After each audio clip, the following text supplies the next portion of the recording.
Dülmen, Westfália alemã, 29 de dezembro de 1812, fim de tarde. O frio de inverno entra pelas frestas da pequena casa de pedra. No quarto estreito, uma mulher de 38 anos jaz imóvel sobre a cama de palha. Ana Catarina está acamada há quase 2 meses. Não come nada desde o início de novembro, apenas água, às vezes com um pouco de vinho, e a hóstia consagrada que o padre lhe traz. O corpo frágil, consumido pela doença e pelo jejum. Mas neste momento, ela não sente o frio nem a fome.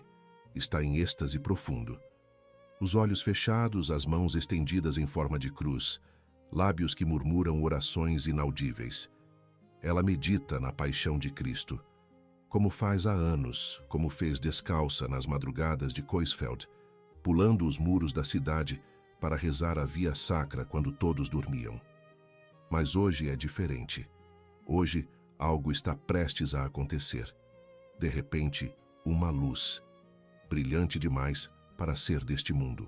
Hannah vê, não com os olhos do corpo, mas com algo mais profundo, o Salvador crucificado, as chagas abertas, o sangue escorrendo, a coroa de espinhos afundada na fronte. E um desejo toma conta dela, tão violento que queima por dentro, sofrer com ele, compartilhar aquela dor. Não apenas contemplar, mas viver. E então acontece. Das mãos perfuradas de Cristo, raios de luz. Não luz. Raios cor de sangue, vermelhos, densos, impossíveis. Saem das chagas das mãos, dos pés, do lado aberto pela lança, e atravessam o ar e penetram as palmas de Ana, o dorso, os pés descalços, o lado direito entre as costelas. Ela sente. Não é visão apenas, é dor, física, aguda, como se pregos reais trespassassem carne real, como se uma lâmina real abrisse o lado. Gotas de sangue começam a brotar, mancham a roupa de dormir, escorrem pelos dedos, pingam na palha. O êxtase termina. Ana volta a si, ofegante, olha as mãos, vê, tenta cobrir com os lençóis, esconder, como fez durante anos com as feridas da testa, desde aquele dia em 1798, quando escolheu a coroa de espinhos em vez das rosas. Sempre escondeu. Sempre teve medo de parecer vaidosa, de que achassem que ela queria atenção. 2 dias se passam. 31 de dezembro. O Abel Lambert, o padre francês refugiado para quem ela trabalhou como criada antes de ficar acamada, entra no quarto. Com ele, o padre Limberg, seu confessor. Vem trazer a comunhão. Aproximam-se da cama. E vem. O sangue nas mãos, nos pés. Na camisola, uma mancha escura no lado direito. Os 2 padres trocam olhares. Sabem o que aquilo significa. Conhecem as histórias. Francisco de Assis, Catarina de Sena. Mas presenciar é diferente. Com sabedoria, fingem não dar grande importância na presença dela. Não querem alimentar orgulho nem medo. Apenas anotam, testemunham, em silêncio. Seu nome era Ana Catarina Emmerich, filha de camponeses pobres da Westfália, uma freira agostiniana, que passou a vida inteira numa região remota da Alemanha.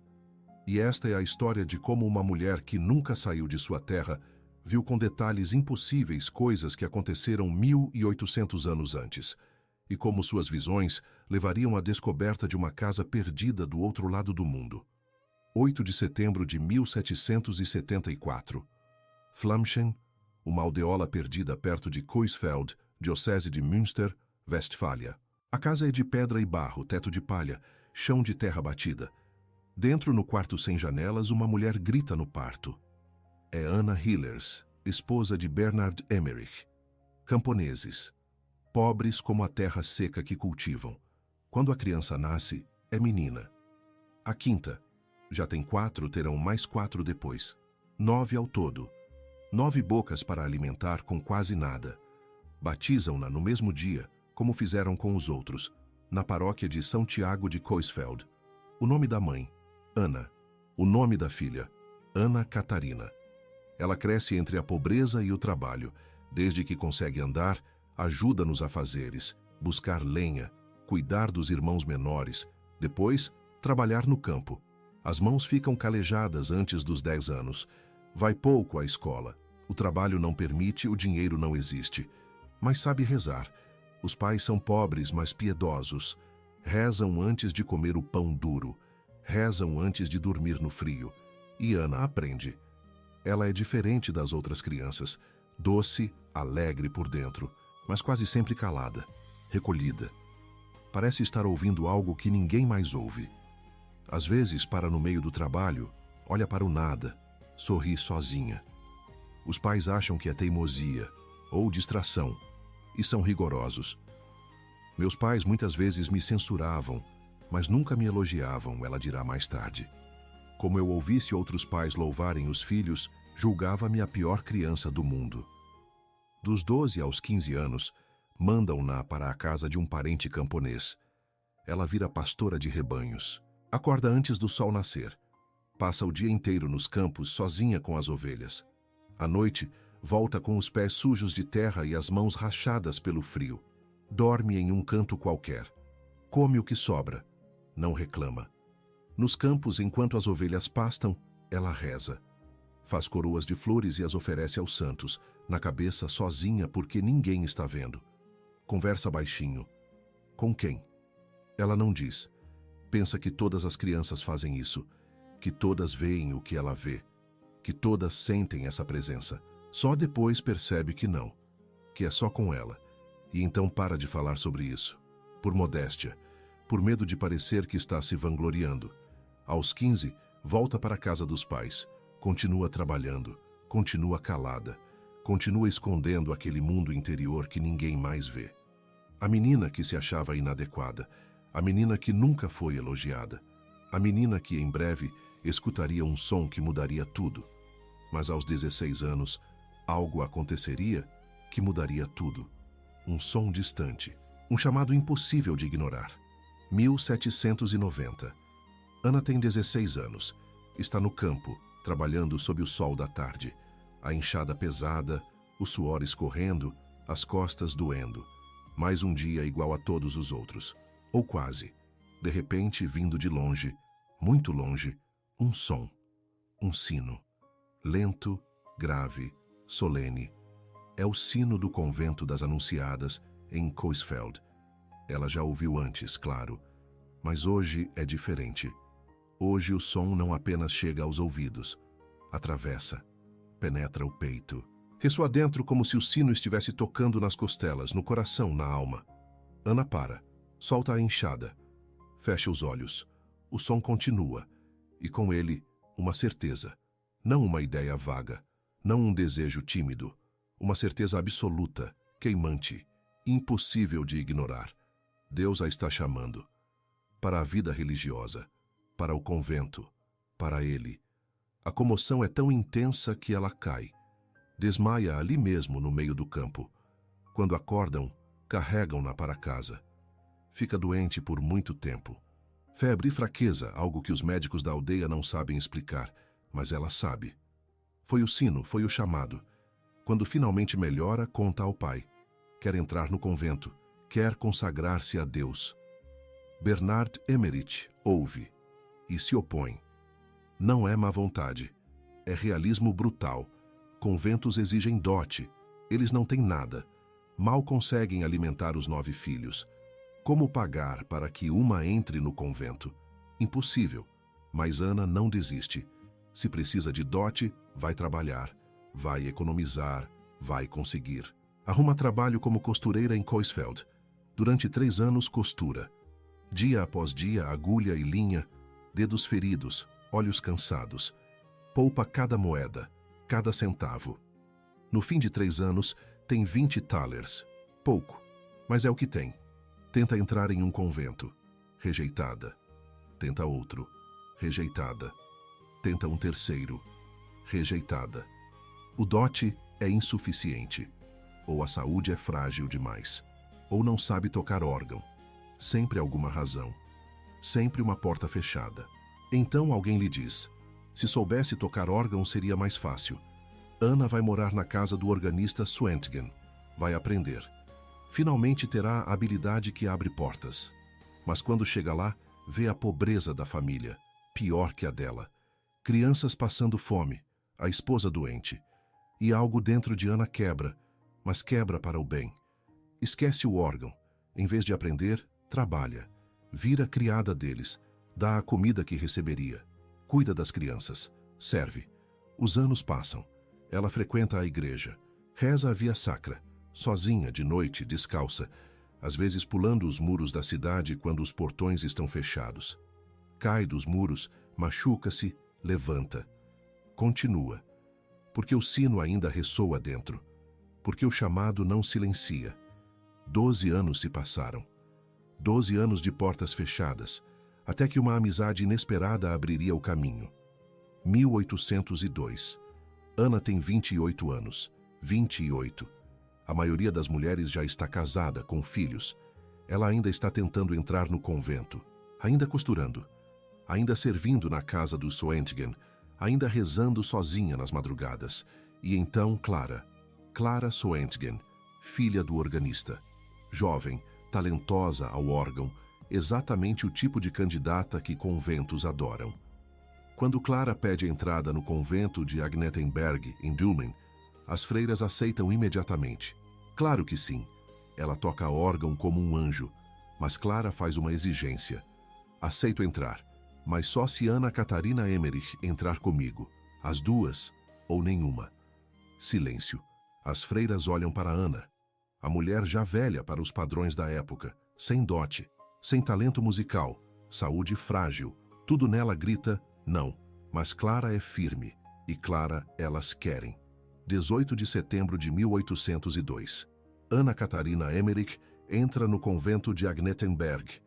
Depois de 12 anos tentando, depois de todas as rejeições, finalmente, 13 de novembro de 1803, faz os votos religiosos, canonesa agostiniana da congregação de Windesheim. Pobreza, castidade e obediência. Promessas que seu coração já vivia há anos, agora pronunciadas em voz alta diante do altar. Os primeiros anos são difíceis. As outras irmãs não entendem Ana. Ela entra em êxtase no meio do trabalho. Para de varrer, fica imóvel, olhos fechados, lábios murmurando. Elas têm que chamar várias vezes para que ela volte. Durante as orações na capela, Ana às vezes levita. Os pés se erguem do chão, o corpo suspenso no ar. As freiras se assustam. Algumas acham que é santidade. Outras acham que é teatro, ou pior. 1806. Ana começa a ficar doente. Não são doenças normais. São enfermidades estranhas, que vêm e vão sem explicação. Passa semanas acamada na cela. Melhora um pouco. Piora de novo. As irmãs duvidam. Será que é doença mesmo? Ou preguiça? Ou desejo de atenção? Você conhece alguém que esperou anos pelo sonho e quando finalmente chegou, durou tão pouco? 3 de dezembro de 1811. Decreto de Napoleão Bonaparte. Todos os conventos da região devem ser fechados. Secularização forçada. Propriedades confiscadas.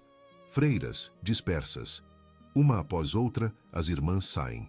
Voltam para as famílias. Procuram outros lugares. O convento de Agnetenberg esvazia. Ana Catarina fica. Pobre demais para ir a qualquer lugar. Doente demais para trabalhar fora. Fica nas ruínas do convento fechado, sozinha, até a primavera seguinte. Mas talvez o convento tivesse sido apenas preparação, porque em uma pequena casa em Dülmen, acamada e sozinha, Ana estava prestes a viver algo que nenhuma monja em nenhum convento jamais vivera. Antes de Dülmen, antes dos estigmas, antes de tudo, houve uma escolha. 1798. Ana tem 24 anos, ainda está no mundo, ainda costura e serve e espera. Uma tarde, entra na igreja dos jesuítas em Coesfeld. Ajoelha-se. Reza. E então, a visão. Jesus aparece diante dela, não como imagem pintada na parede, não como estátua de madeira, real, vivo, resplandecente, e nas mãos 2 coroas, na direita uma coroa de rosas, vermelhas, perfumadas, lindas, flores sem espinhos, na esquerda uma coroa de espinhos, negra, retorcida, pontas afiadas como agulhas. Ele não diz nada, apenas olha, espera. A escolha é dela. Ana olha as rosas, olha os espinhos, sabe o que cada uma significa. As rosas, consolo, paz, alegria espiritual sem sofrimento. Os espinhos, dor, sacrifício, união com Cristo na paixão. Ela estende a mão, pega a coroa de espinhos. Jesus sorri e coloca a coroa na cabeça dela. Afunda, as pontas penetram a pele, o sangue escorre. Ana volta a si. Está sozinha na igreja, mas a dor continua. A testa queima. Quando toca com os dedos, sente sangue. Não é visão apenas, é real. Daquele dia em diante, a coroa invisível permanece. A cabeça sangra. Ela esconde com lenços, com toucas, com vergonha de que achem que está fingindo. Mas a dor nunca vai embora. 14 anos depois, primavera de 1812. O convento fechou. Ana está vivendo em Dilmen, numa casinha pequena. Trabalha como criada do padre João Marinho Lambert, um sacerdote francês refugiado da diocese de Amiens. Mas não dura. Fica doente demais. 2 de novembro. Ana não consegue mais levantar da cama. Algo quebrou dentro. Não voltará a andar. O padre Lambert permite que sua irmã mais nova, Gertrudes, venha morar com elas para cuidar de Ana e da casa. E então, o corpo começa a rejeitar comida. Qualquer coisa que ela tenta comer volta. Vômito imediato. Tenta pão, não desce. Tenta sopa. Não fica. Tenta água com vinho. Talvez.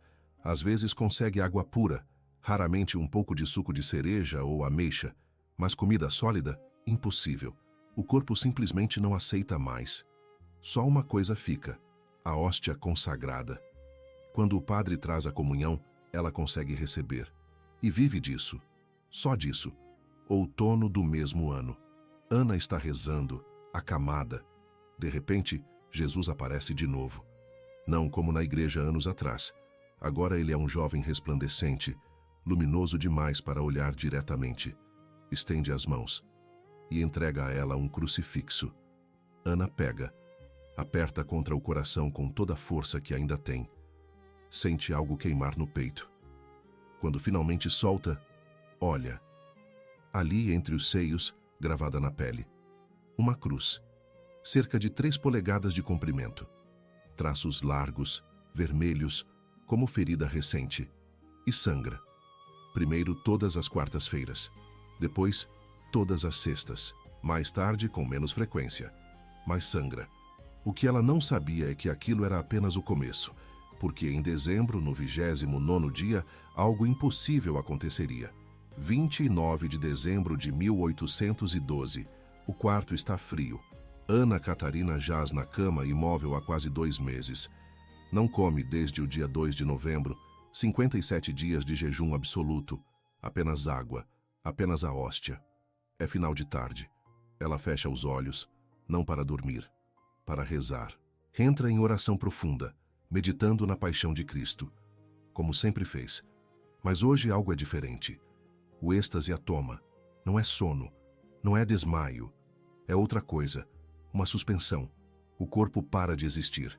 Só existe o espírito. E então ela vê Cristo crucificado, pendurado na cruz. Mas não como imagem de igreja, não como pintura antiga. Real. Tão real que ela vê o suor misturado ao sangue. Vê os músculos retesados pela dor.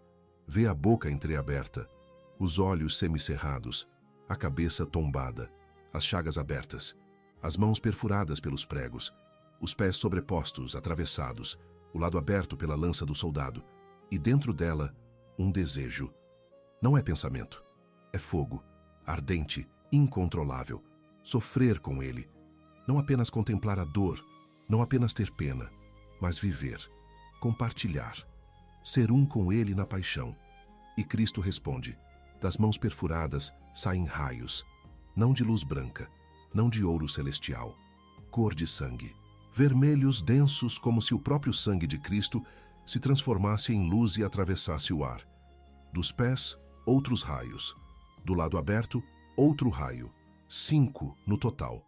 E eles vêm direto para ela. Penetram as palmas das mãos de Ana. O dorso, os pés descalços, o lado direito do corpo entre as costelas. Ela sente. Não é sensação mística vaga, é dor física, aguda, como se pregos reais entrassem na carne, como se lâmina real cortasse o lado.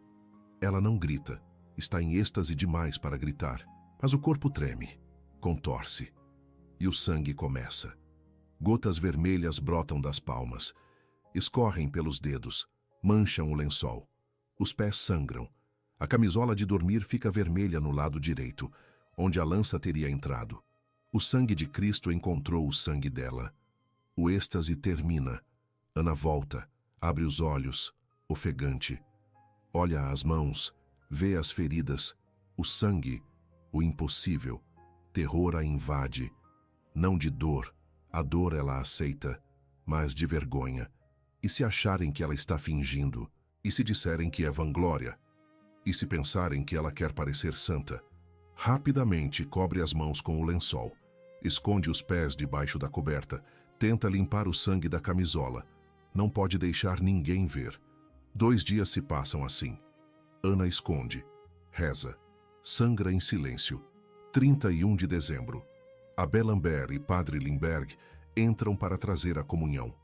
Aproximam-se da cama e veem. E então vieram os médicos, depois os bispos, depois os inquisidores prussianos, todos querendo provar que aquilo era mentira. Março de 1813. Os estigmas não podem mais ser escondidos. A cidade inteira de Dülmen sabe.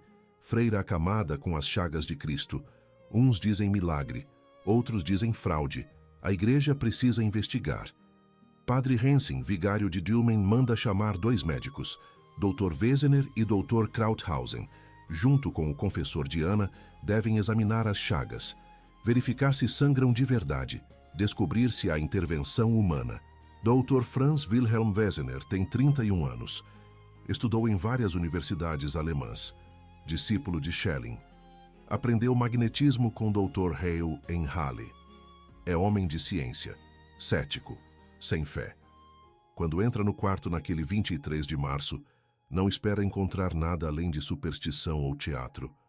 Mas vê as feridas nas palmas das mãos, circulares, limpas demais para serem cortadas por faca. O sangue que brota sem que Ana toque nada. Os pés com marcas idênticas. A mancha na camisola, sempre no mesmo lugar, sempre vermelha. Wesener começa um diário. 23 de março de 1813. Primeira entrada. Ele anota tudo. Cada visita, cada observação, cada detalhe. O diário se estenderá por mais de 6 anos, até 3 de novembro de 1819. 1.800 páginas de observação meticulosa. A autoridade diocesana de Münster envia o vigário-geral e o decano Bernhard Overberg. Visitam Ana múltiplas vezes, interrogam, observam, anotam. Mas a investigação mais intensa vem em seguida. Decidem vigiar Ana continuamente. 10 dias, 20 pessoas da cidade. Revezamento constante, 24 horas por dia. Alguém sempre olhando, para ter certeza de que ela não está causando as feridas sozinha.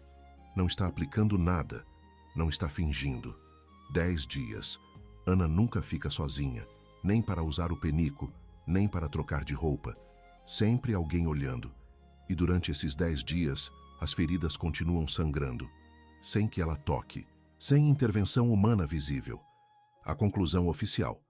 As feridas sangram sem intervenção humana, e a mulher estigmatizada vive em jejum quase completo. Mas nem todos acreditam. 1819. As autoridades prussianas, céticas, iluministas, anticlericais, decidem investigar de novo. Querem acabar com aquilo que chamam de comédia, exames exaustivos, interrogatórios agressivos. Procuram por qualquer falha. 13 de agosto. Durante a fiscalização, Ana tem leve efusão de sangue na testa. Os inquisidores imediatamente acusam. Ela esfregou a testa com as mãos quando a enfermeira se afastou. Outra mancha de sangue aparece na camisola. Eles dizem, derramou café sobre a roupa de propósito. Investigam, interrogam, pressionam, mas não conseguem provar fraude. Quantos hoje sofrem doenças sem diagnóstico, dores que ninguém acredita serem reais? Fim de 1818. Algo muda. As feridas das mãos e dos pés param de sangrar, fecham-se, desaparecem. A partir daquele momento, só reabrem uma vez por ano, toda Sexta-feira Santa. Dr. Wesener, que começou cético, termina convertido. Não pela visão dos estigmas, mas pela paciência de Ana, pela ausência total de orgulho, pela vergonha que ela sentia das feridas, quando qualquer farsante teria exibido com orgulho. 11 anos tratando dela, 11 anos observando, e no fim, ele acredita. Mas enquanto os investigadores se perguntavam se as feridas eram reais, alguém chegava a Dülmen fazendo uma pergunta diferente. O que ela estava vendo? Clemens Maria Brentano nasceu em Ehrenbreitstein, perto de Coblença, em 1778. Filho de comerciante italiano rico, irmão de Bettina von Arnim, cresceu entre livros, festas, círculos intelectuais. Conheceu Goethe, Schlegel, Tieck, os grandes do romantismo alemão. Mas sua vida foi caos. Tentou comércio, falhou. Estudou direito em Halle, abandonou. Escreveu poesia, romances, contos fantásticos. Casou-se com Sophie Merrault em 1803. Ela morreu 3 anos depois, no parto. Casou-se de novo. Desastre. A esposa tinha temperamento incontrolável. Separaram-se. Clemens vagou de cidade em cidade. Berlim, Viena, Kassel, Heidelberg. Inquieto, insatisfeito, perdido. Em Berlim conheceu Louise Hensel, poeta talentosa. Clemens apaixonou-se perdidamente. Pediu-a em casamento. Ela recusou. Recusou todos os pretendentes. Decidira permanecer solteira. Mas fez algo por ele. Reconduziu-o ao catolicismo. Clemens tinha nascido católico, mas vivia como se Deus não existisse. Louise o fez lembrar. 1818. Alguém conta a Clemens sobre uma freira estigmatizada em Dülmen, acamada há anos, que vive sem comer, que tem visões da vida de Cristo. Clemens, inquieto como sempre, decide ir ver. 17 de setembro. Primeira visita. Entra no quartinho estreito. Vê a mulher de 44 anos, consumida, frágil, quase transparente. Começa a conversar e fica impressionado.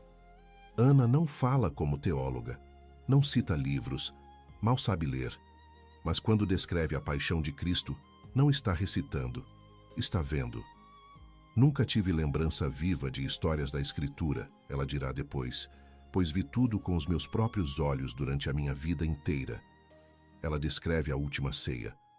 Não como resumo de evangelho, descreve o formato da mesa, a cor das túnicas, o tipo de pão, a expressão no rosto de Judas quando saiu. Descreve o horto das oliveiras, o suor de sangue escorrendo, os discípulos dormindo. Descreve a flagelação, quantos açoites, como os soldados revezavam quando cansavam, como o corpo de Jesus foi gradualmente se destruindo. Clemens começa a anotar. Primeiro algumas páginas, depois cadernos, depois volumes inteiros. Obtém a chave do quarto. Passa noites inteiras ao lado da cama, escrevendo enquanto Ana, em êxtase, narra o que vê. A cidade começa a murmurar. Um homem sozinho no quarto de uma freira, noites inteiras. Que tipo de devoção é essa?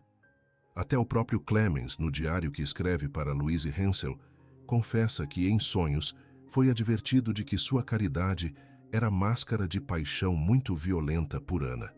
Mas ele sublima, canaliza tudo para a escrita, para preservar o que ela vê.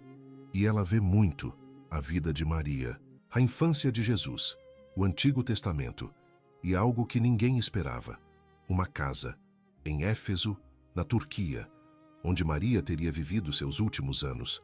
Ana descreve a casa em detalhes: formato retangular, parede redonda com ábside, localização na montanha, vista para o mar, um poço de água. Ana nunca esteve em Éfeso, nunca saiu da Westfália. Clemens anota tudo mesmo assim. Verão de 1823. Ana enfraquece. 9 de fevereiro de 1824. Morre, 49 anos. Clemens estava lá.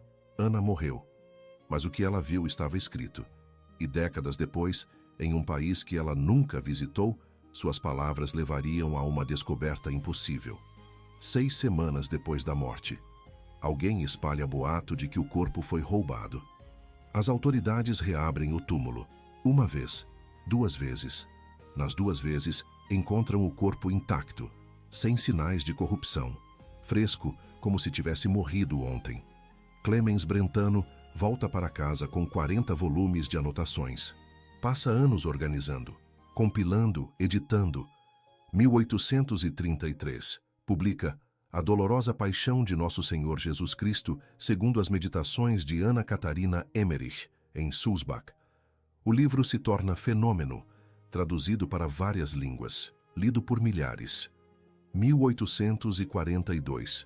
Brentano morre antes de terminar a edição de outros manuscritos, mas preparara A Vida da Abençoada Virgem Maria, publicação póstuma em 1852, em Munique. Padre Karl Schmoger assume. Edita os manuscritos restantes. Entre 1858 e 1880, publica 3 volumes de A Vida de Nosso Senhor, depois uma versão ilustrada. E entre 1867 e 1870, biografia de Ana Emmerich em 2 volumes. Um dos livros, A Vida da Virgem Maria, contém algo estranho. Descrições detalhadas de Éfeso, uma cidade que Ana nunca visitou, e uma casa, a casa onde Maria teria vivido seus últimos anos com São João. Ana descreve tudo: formato, localização, vista, até o poço de água. 1881. Padre francês Julien Gouillet lê o livro. Fica intrigado. Decide verificar. Viaja para a Turquia com as descrições na mão. 18 de outubro. Sobe o Monte Coressus, perto de Éfeso, e encontra um pequeno edifício de pedra, retangular, com parede arredondada e abside, vista para o mar Egeu e as ruínas antigas. Exatamente como Ana descreveu. Exatamente onde ela disse que estaria. Gouillet volta entusiasmado, mas ninguém leva a sério. Um padre francês entusiasmado demais. Provavelmente viu o que queria ver. 10 anos depois, 27 de julho de 1891. Padres Poulain e Jung, de Esmirna, instigados pela irmã Marie de Mandat-Grancey, decidem investigar. Sobem a montanha, encontram a ruína. E descobrem algo mais. A população local, descendentes dos cristãos de Éfeso, já venerava aquele lugar há séculos. Chamavam de Panaia Kapulu, portal para a Virgem. Todo 15 de agosto faziam peregrinação. A notícia se espalha. 1951. Papa Pio XII declara o local sagrado. 1961. Papa João XXIII torna a declaração permanente. Paulo VI visita em 1967, João Paulo II em 1979, Bento XVI em 2006. Todos tratam como santuário. Masiana, 1892, Diocese de Münster, inicia processo de beatificação. O Santo Ofício bloqueia múltiplas vezes dúvidas sobre os escritos de Brentano. Quanto é palavra literal de Ana? Quanto é elaboração poética dele? Manipulações são identificadas. O processo arrasta. 1972, retomado. 2001, heroicidade de virtudes declarada. 3 de outubro de 2004. Papa João Paulo II a beatifica em Roma, mas com ressalva importante. O Vaticano se concentra na piedade pessoal dela, nas virtudes heróicas. Não endossa oficialmente os escritos de Brentano. No mesmo ano, 2004, Mel Gibson lança A Paixão de Cristo. Usa a dolorosa paixão como fonte adicional aos evangelhos. Milhões assistem. Poucos sabem que parte das cenas vieram das visões de uma camponesa alemã acamada. De uma camponesa que nunca saiu de sua região.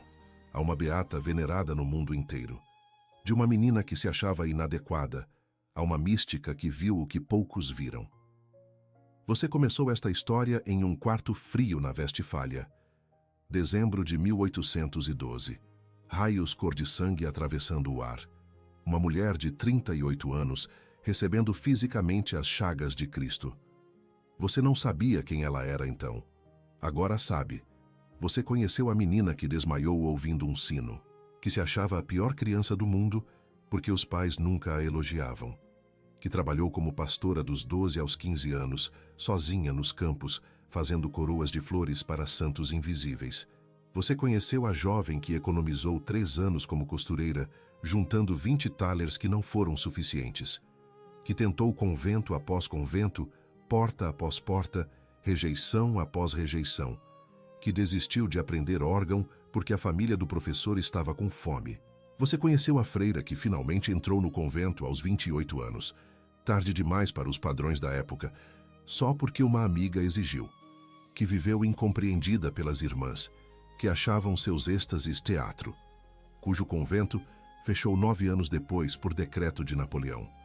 Você conheceu a mística acamada que viveu 12 anos sem comer, apenas água, apenas a hóstia consagrada, que recebeu os estigmas e tentou escondê-los por vergonha, que foi investigada por médicos, bispos, inquisidores prussianos, vigiada 24 horas por dia durante 10 dias, e as feridas continuaram sangrando. Você conheceu o poeta boêmio que encontrou sentido ao lado da cama dela, que anotou 40 volumes de visões, que preservou o impossível. E você conheceu a descoberta, a casa em Éfeso que Ana descreveu sem nunca ter estado lá, encontrada em 1881, exatamente onde ela disse, exatamente como ela viu. Visitada por 4 papas, santuário para católicos e muçulmanos. O Vaticano nunca disse oficialmente que as visões eram verdadeiras. Não endossou os escritos de Brentano, mas beatificou Ana.